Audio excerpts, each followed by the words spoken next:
মধ্যে কঠোর কর্মসূচির দিকে আমরা ধাবিত হব। সেই কঠোর কর্মসূচি কি ধরনের হবে সেটা আপনারা আগামী 48 ঘন্টার পরে বুঝতে পারবেন এবং সরকারও টের পাবে। আমরা আবার স্পষ্ট করে বলছি, 48 ঘন্টার মধ্যে অপরাধীরা যদি দৃশ্যমান কোনো অ্যাকশনের আওতায় না আসে, তাহলে 48 ঘন্টা করে আমাদের কঠোর কর্মসূচিতে আমরা ধাবিত হব।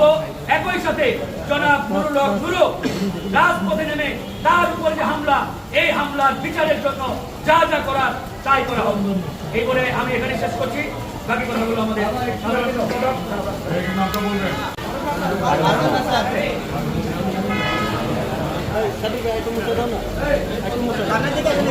মিডিলে আসেন একটু